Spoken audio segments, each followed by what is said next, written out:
Okay, good morning, everybody. We are going to do something a little bit different today than we usually do. We're going to be looking at a discourse, a mimer from someone named the Rebbe Rashab, the fifth Lubavitcher Rebbe. And he passed away in 1920. Tafresh Pei is the Hebrew date. This particular discourse was written a year before that, in 1919. It was just after the Second World War. The First World War, rather, just after the First World War. And it discusses a very important concept that we're dealing with yesterday on the Sabbath, on Shabbat, and which we will be dealing with again this week, which is the concept of Amalek. Amalek was the nation, the one nation when the Jewish people were coming out of Egypt and on their way to Israel. Amalek was the one nation that attacked them. Everyone else was afraid to attack because of what happened to the Egyptians. He wasn't afraid, and he went and attacked, and so on and so forth. And he was defeated by Joshua, who was the head of the army at that time. He was roundly defeated, but unfortunately, the zera of Amalek, the seed of Amalek, the spiritual force that represents Amalek, and we'll find out what that is soon, this nation of Amalek, that continued through the time of Purim. And there are those that say, those in the know, that say that Hitler was another incarnation of the same Haman, the same Haman, the same force of evil that is represented by Amalek, by the Amalekite nation. Okay, so we're going to start in this discourse. We're only doing one chapter of it. It is a fairly short chapter, but it does explain the whole concept of Amalek and what he stands for as far as the soul is concerned and as far as our own work and service is concerned. So he explains what it will be to explain this concept. Klippas Amalek, the klippa, the shell, everything in that's one of the words for negativity in Kabbalistic terminology is called klippa. Klippa means a shell, a hard outer shell that sort of, as in most cases, the shell is useless, and you can't do anything with the shell. You can only burn it. That's all you can do. There's nothing to the shell. It's not the fruit, but it's hiding the fruit. And that's exactly what klippa is, and that's what Amalek was. So in klippa is Amalek, and what he did, this klippa, the shell of Amalek and what he did, but we have to explain that in terms of our own soul. In Eksiv, it is written as follows: Reishi is goyim Amalek, that Amalek was the head of the goyim, the first and the head. We'll explain why the head shortly, of all the nations. And in the end, he's going to be completely destroyed. His end is complete destruction. But we have to understand this. Why would this be so? Since he's the beginning of all the nations and the head of all the nations, and all the nations are going to be rectified and return to a state of good in the future. I'm going to explain this shortly. As is written in the verse, I'm going to turn upon the nations, or pour out upon the nations clear speech. In other words, a message, a divine message that they'll understand and they will be able to absorb. Likro kulam b'shem Hashem, so that all of them will be able to call out in the name of God. All the nations of the world will be able to call out in the name of God. In other words, they'll recognize the truth. The question is why Amalek is different. Amalek, why is it that Amalek is a little bit different? Now we have to get to, I just have to turn the page, 1 second. Okay.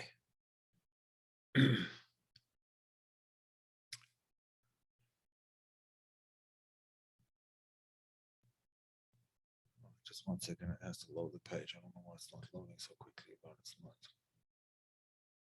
There we go. All right. But the concept is as follows: the Amalek, who Reishis goyim, he's the head and the first of them, but he is separated from them. Now, let me explain exactly what is going on now. I'll explain it by way of a chart, by way of the chart of the Sfirot. I assume everybody could see this. Now, all the nations of the world, the nations that we're talking about, actually stem from these 6 nations, from these 6 Sfirot over here. You can see in the chart of the Sfirot, the Chassidic, Purim-Amalek-Zachor, Yesod, all of those have one of the nations corresponding to them, and Malchut as well. But the primary structure of the nations comes from these 6 Sfirot. As you can see, Chesed, it's called kindness, love, emotional connection, and the opposite of it, which is what these nations represent, is lust or self-love. The opposite of love is self-love, because love is love for something else, someone outside of you, and self-love is love for oneself, obviously, and the same thing is true of lust. Gvura is might, awe, fear, privacy, setting boundaries. The negative side of it is anger, jealousy, hatred, etc., etc. Same thing with tiferet, compassion, variety, change. That's the positive side. Pride, boasting, arrogance is the opposite of it on the positive side. So all of them have positive qualities and negative qualities. Now, since there's a positive quality associated with the Sphira, therefore it's possible to emphasize, to bring out the positive quality even in those who were initially negative. But that is not true when it comes to the Sphirot of what is called mochin. Mochin means, essentially it means brain, but the Sphirot that are associated with the brain and the mind. In other words, Chokhmah, Bina, and Da'at. The problem is as follows, that Amalek represents this particular Sphira, Da'at of Klippa. So what is Da'at? Da'at is consciousness, knowledge, awareness, intimate connection. It's the key to the emotions. But the negative side of Da'at is denying all of that. It's Da'at in holiness. It's called the Da'at. It's called the consciousness of holiness, the consciousness of God, God consciousness. Knowledge is divine knowledge. Awareness is awareness of the divine. Intimate connection with the divine, and so on and so forth, with God. But Da'at is exactly the opposite. Da'at of Klippa, of unholiness, is exactly the opposite of it. It opposes all of these things. It opposes divine consciousness, opposes knowledge, awareness, etc. And since it's the key to the emotions, that's why it's called the head. Amalek is called the head of other nations. Now, in order to be able to understand this a little bit better, we have to go to another screen where I'll explain the concept in terms of a verse. Right at the beginning of creation, Bereshit bara Elokim, that was the beginning of creation. The first word in the Torah is the word Bereshit. Right at the beginning of the creation, the second verse talks about the following. Va'aretz hayta toihu vavoihu v'choshech al pnei tehom v'ruach Elokim rachevas al pnei hamayim v'yom Elokim yehi or v'yehi or. Translation. The earth was void and waste, and darkness on the face of the deep. V'ruach Elokim, the Spirit of God, hovered over the waters. I'll explain all of this. Vayom Elokim yehi or, and God said, there shall be light.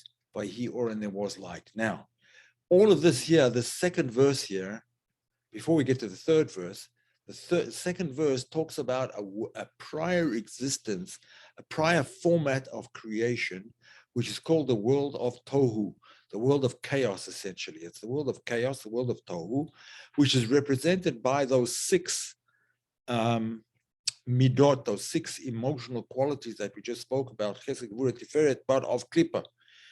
We'll find out why in a minute. Tikkun, which is the rectification of the world of Tohu, that begins in the third verse. God said, there shall be light, and there was light, and then he says, and he saw that the light was good. In other words, the light was the perfection or the rectification of what was bad, what came before. Now, it's not that there was a mistake in creation. It was deliberately created this way for the following reason. The word over here, merachefet, it's pointed out in Kabbalah in that Rizal, Rabbi Yitzhak Luria, the 15 sage from the Kabbalistic, the father modern Kabbalah from the 1500s. So he explains that the word merachefet is a combination of two words. Rapach, that's a resh, chet, and a pei, and then the first and the last letters, those are the middle letters. Rapach in Hebrew, because each letter is associated with a number. Rapach is 288. Resh is 200, pei is 80, and chet is 8. So 288. Mate. The first letter and the last letter of this, the first letter and the last letter, the first letter and the last letter spells the word mate, died. 288 died. What does that mean? It means that the vessels of the sphirot of the world of Tohu shattered and fell down into creation. That is, therefore, our job. The world of Tikkun is to rectify and re-elevate those sparks of what was essentially sparks of holiness, the world of Tohu, and reconstitute them into vessels to be able to once again receive the light of the world of Tohu that disappeared. It rose up to a higher level. It disappeared after there were no vessels to contain it anymore because of the breaking of the vessels. Now, all of the vessels that broke were the vessels of the 6 sphirot over here. These are the ones that broke, right? These are the ones that broke, and and your sword as well, rather. Yeah, these are the ones that broke. The sphira of Malchut also broke, but it didn't shatter completely. There is a certain aspect of Malchut that remained somewhat intact, not completely, but somewhat. However, the 3 upper sphirot, Chochmah, Bina, Da'at, did not break. They were only damaged and they fell. They fell from their place of holiness. That's the world of Da'at. That's where Amalek comes from. All of the other nations of the world come from the other sphirot, the ones that shattered, and therefore our duty is to return them to their former status. That's what we're doing, and it's called the birur hanitzutzos, the elevating of the sparks. But Da'at cannot be elevated in the same way. The way that it has to be dealt with is it has to be destroyed completely by us. In other words, the false ideas, the false consciousness, false knowledge, false connection, that all has to be done away with. That's what the klippa of Amalek represents.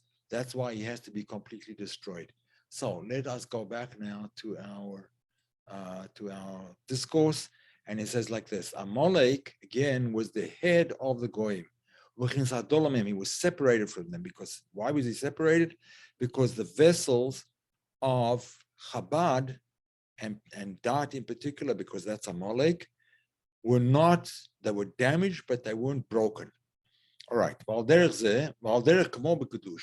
As we see in matters of holiness, there's a verse that says, Ani Rishon v'ani Acharon, I am the first and I am the last. Ani, referring to God. He's talking about himself. Ani Rishon b'chinas sovev kol almin. The concept of I am first means the revelation of the infinite light, which is not bounded by vessels. That's called sovev kol almin. It surrounds all the worlds. In other words, it's not affected by the world, and it's also not manifested in the world. It is what's called makif. It is it's surrounding, and it's not invested in. It's transcendent, and that is shezeu makor b'chinas Amalek, which is the source of the light that is invested within creation.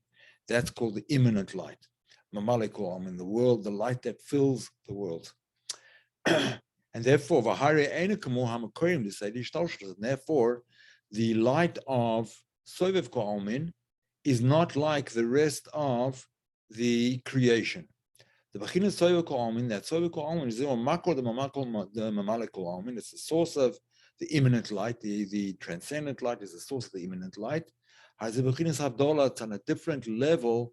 It's a different plane of existence. It's separated from the physical world that only surrounds it in the sense that it is transcendent. So too in the realm of unholiness. The same idea happens. Amalek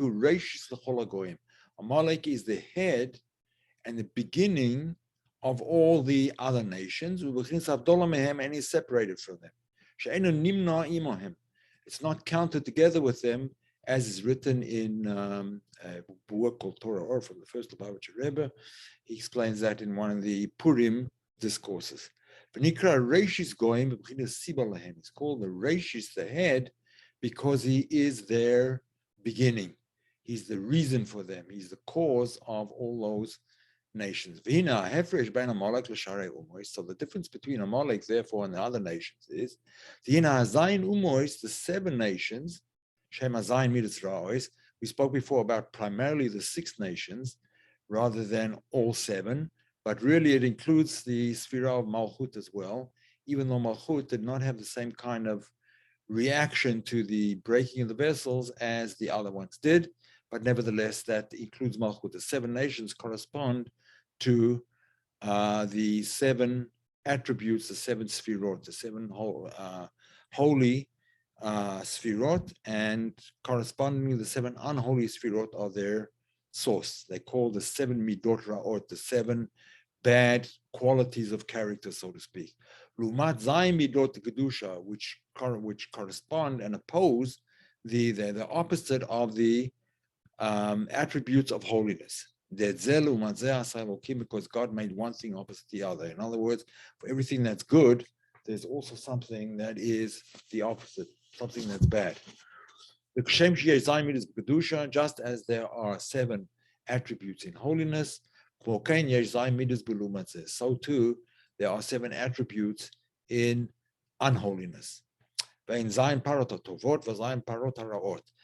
the 7 cows that Pharaoh saw in his dream. He saw 7 bad cows, and then he saw 7 good cows. And the bad cows swallowed the good cows. The interpretation of that dream was that 7 bad years would swallow up, so to speak, the 7 good years that preceded them. 7 years of plenty. In other words, the attributes of Tohu, the 7 attributes of Tohu, tend to wipe out and make us forget, they swallow up, so to speak, the positive attributes of holiness. And it gives an example. Kamosha Ava, the Kedusha, like love in the concept of holiness, he wants godliness because godliness is good for us, it's good for him, good for everybody, good for the world. A person meditates on godliness, and it's felt by him, the good of godliness.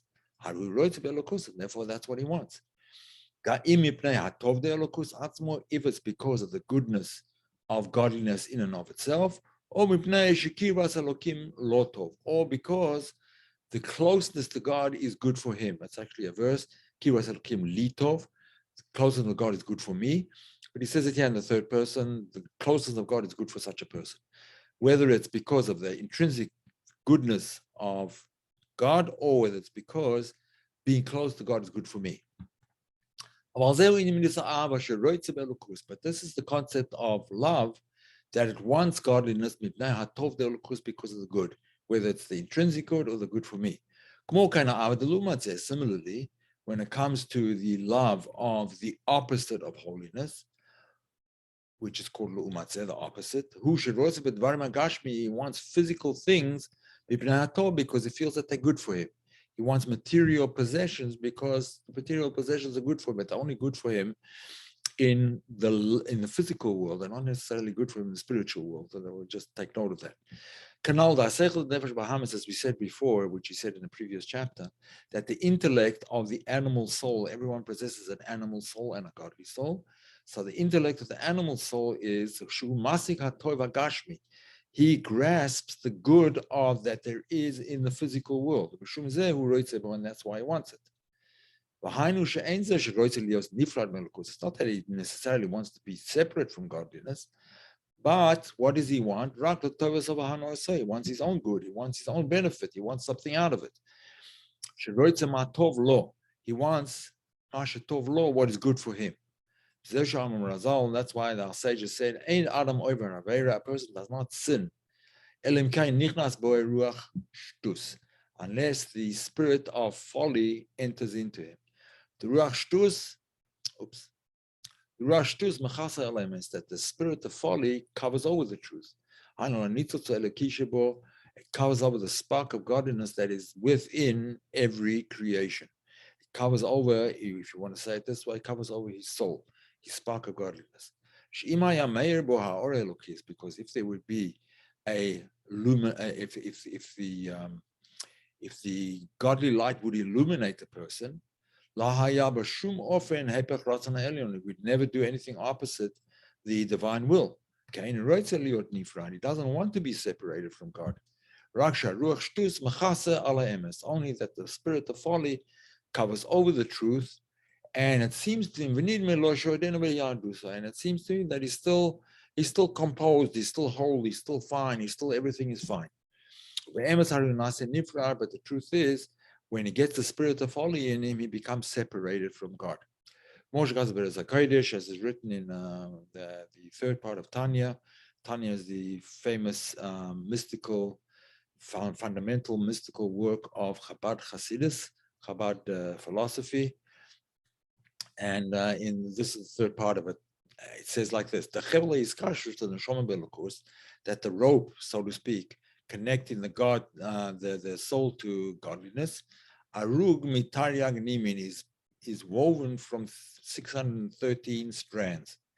When a person does a sin, when a person sins, nifsak nima achas, one of those strands is separated, becomes broken. A strand becomes broken,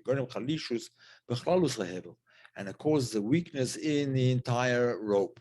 Even though it's only one tiny strand and it's not really noticeable in the beginning, but later on, it causes another strand to weaken and then break, and another strand to weaken and snap, and so on and so forth, until there's basically nothing left. And particularly when we're talking about when a soul gets cut off, that the soul is cut off from its source. What's cut off mean? It doesn't mean that it can't be rejoined, but it's a lot of effort, a lot of work to rejoin. But a person fools himself. He feels everything's fine, and he's not separated from God. Everything's fine. That he convinces himself that way. Or maybe he doesn't even think about it at all, that it opposes the divine will. He forgets completely about godliness. He's involved in the world. He doesn't care. He doesn't think about godliness. And he doesn't pay any attention to the spiritual side of things because he's involved in his own desires. We can see a person who does a sin can do a number of foolish acts, so in order to achieve the act that he wants to achieve. That if the light of intellect would be revealed within him, in other words, it would be thinking straight, he wouldn't have done it in any way. Of course he wouldn't have done it. But he loses his senses and he acts like a fool because he does the wrong thing. He does the wrong thing even for himself. And if he loses his natural intellect, how much more so does he lose his godly intellect? That's the spirit of folly. It's the spirit of folly that desires something in which the godly light is not revealed. And the reason for it is because he doesn't spend enough time in prayer. Because if a person would spend his time in prayer, meditating on godliness, and he would think things through, he would feel the negative concept, nirgash etzlo ha'inyan, he would feel the negative concept, and he'd be aroused in love and fear, and that would weaken his animal soul. Everyone possesses a godly soul and an animal soul, until in some people, in tzaddikim and holy people, they manage to dismember, so to speak, the animal soul, and all that's left is the godly soul. That doesn't happen with most people, but nevertheless, the animal soul can learn, just as a pet can be learned to be controlled, and so on and so forth. So it is controlled and it has its uses, but nevertheless, one has to keep a fairly tight rein on it. And it also has to be weakened from its natural state of being stronger than the human being, as we know. The Gzeh comes in Neufel, because when the godly spirit arises, then the animal soul, animal spirit, subsides. And our entire task over here is to affect the animal soul. In other words, that the natural intellect of the animal soul will be filled with love. Filled with love for what? With love for God, with love for holiness, with love for positive things. But when there's a complete lack of any service, of any working on oneself, and even when he's serving God, it's not the proper way it should be. He's not thinking about it, he's not meditating on it properly in the depths of his understanding. And the memela, and automatically, the love and the awe that a person feels is only external. It's not internal. He hasn't changed himself internally. It's not completely changed internally. It's only an appearance of things. It appears that way, that he has love, etc., or awe of God. And in a matter of a very short time, it will disappear like a dream. It could disappear absolutely, completely, and he doesn't feel any love or any awe any longer. Okay, Nasa is garbus achumius and Bahamas, and that's why the animal-like quality, the materialism of the animal soul that we all possess initially, gets more and more powerful and sort of takes over a person's life. The animal soul. In other words, it's all what's in it for me. In the beginning, it's in things that are permissible. When a person comes to something that he desires, but he can't withstand it. If it comes from the animal soul, when he sees something that he wants, he can't withstand it because he doesn't have a godly light in his soul. In other words, the animal soul is not being controlled and illuminated by the godly soul that everybody has. Today he says one thing, tomorrow it says the next thing, until eventually a person comes to do something that is completely forbidden. And therefore the head avoida, the lack of divine service, whose simas is garbus achumrius, is a reason for the supercharging of his physicality. In other words, this physicality takes over completely his spirituality and doesn't allow the spirituality to operate fully or even at all. And that's what causes him to come to sin. And when, let me just turn the page, we only got a few more lines to go.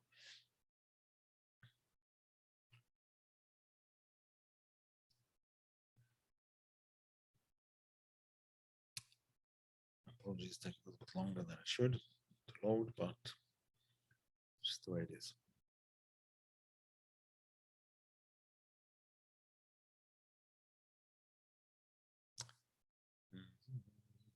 All right.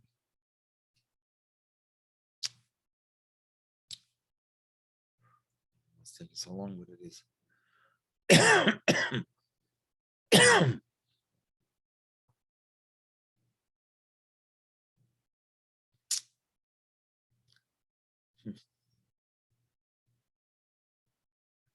don't know why it is doing this, but it is. Usually takes a second to load. Now it's just not taking.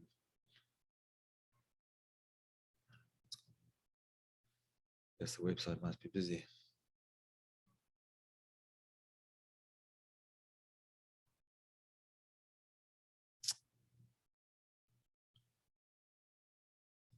All right, let me go back to the previous page. Try this page again.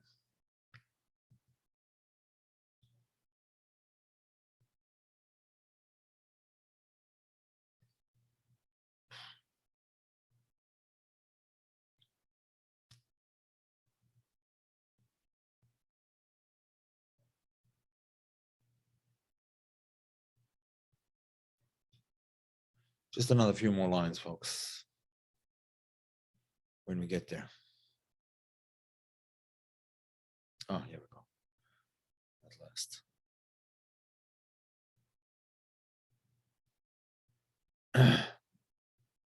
Oh, that's where it finishes. Okay. Just as so, from time to time, whom is a person gets aroused, he wakes up, so to speak, being Yonov, in the things that motivate him and the things that he's doing, how they completely oppose the will of God, the divine will, and how these things are hated completely up above, so to speak. Then a person gets very bitter and he returns to the way he's supposed to be. The whole liboy, with all of his heart, and he comes to the proper ways of serving the divine, of serving God, so to speak. These are the negative qualities that cover over the positive qualities that a person is born with. So there won't be a revelation of light in the person's soul. But when the godly light is visible, when it shines forth visibly, so to speak, when it illuminates, Harem is batlim, all those negative qualities are nullified. Omnam klipas Amalek, but that's all when it's talking about the nations of the world, the 7 nations of the world. But when it comes to Amalek, when it comes to the klipa, the shell of Amalek, not that he wants something for himself, he opposes godliness. That's his schnit, as it's called in Yiddish. That's his type. Hainu, meaning to say, even when there's a revelation of godliness, and this is when a person knows about godliness and he meditates on godliness, and is not affected thereby. His heart is not affected, his emotions are not affected. It becomes an intellectual concept, it becomes a dry, cold intellectual concept without any effect on his emotions, without any effect on his life. As the saying goes about Amalek, that he knows his creator and he has the intention to rebel against him. He grasps godliness. As with Bilam, or Balaam, as it's sometimes called in the English translation, as it says, he knows divine knowledge. He's aware of divine knowledge, but he nevertheless opposes it. He goes the wrong way. The Bilam Amalek Bilam and Amalek are one thing. They're the same concept. As the Ramaz is Rabbi Moshe Zakuta, who's a famous Kabbalist who his most famous works are in explanations of the Zohar. He lived in about, I think the 1600s. So the Ramaz explains on the Zohar, he explains that Balaam and Amalek are the same quality. Both of them knew godliness and intended to rebel. In other words, that the knowledge would not affect them in any way. And this is the coldness that it says about Amalek, that he cooled people down on the way. The Israelites had just left the land of Israel, left the land of Egypt on their way to Israel, and Amalek came along and he cooled everybody down. What are you getting so excited about? There's nothing so special about Israel. Egypt was a good place to live, and so on and so forth. He cools, he makes everyone cold. That is the concept of Amalek, coldness towards godliness. It's not simply coldness from not doing anything, from not serving. It cools down the whole concept. That a person won't get affected thereby. Even when a person understands, he grasps and he understands, he understands well, the divine concept, it doesn't affect his heart, it doesn't affect his emotions. This is like an academic, many academics in university, they know the subject very well, but it doesn't affect them, it doesn't affect their lives. They live the same lives that they would have lived otherwise, and it doesn't have any deep, everlasting change and effect on them. In other words, there is a manner in which a person will agree to it. He sort of agrees to the concept, but he also agrees in his soul he's not going to be affected thereby. He makes a decision, even though this is amazing stuff, even though this is the truth, I'm not going to be affected thereby. I'm going to still remain an academic, and I'm still going to remain the way I was. I'm not going to change in any way. And this is even worse. This is a much worse situation, because he decides intellectually that even though he has no knowledge, he's not going to do anything. Amalek is also the numerical value of the word sofek. They both add up to kuf is 100 and pei is 80 and samach is 60, so it's 180, that's 240. Amalek and sofek are the same gematria, the same numerical value. When two words are the same numerical value, they often reveal things about each other. In other words, what does Amalek do?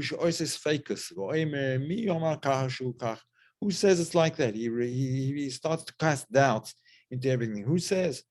Why do you believe that? Even though he himself knows the truth, but nevertheless he casts doubts. He understands. He's an intellectual. He understands things. Nevertheless, he throws in a spanner in the works, and he cools down the whole thing by sowing doubt. And he does that with chutzpah, with how do you say chutzpah in English? Chutzpah. It's like cheekiness. We're much worse than cheeky. Cheekiness is just playful, but it's chutzpah. It's deliberately going against what needs to be heard and seen. Say again? Mocking. Yeah, he's mocking, he starts to mock and so on. That's right. Yeah, good. It's not for, he doesn't do it for his own enjoyment. Because he has some kind of strong desire. That's not the reason for it. And that he wants to achieve his desire. His intention is, I'm opposing godliness. That's it. It's like an atheist. He's not willing to listen to reason. He's not willing to listen to another way of thinking. Not willing at all. He's like an what they call militant atheists.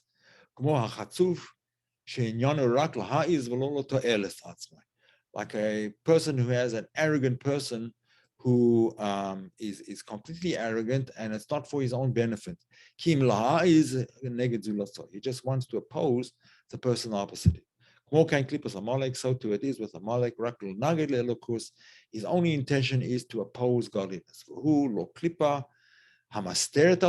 It's not the fruit that simply conceals it's not the shell that simply conceals the fruit inside.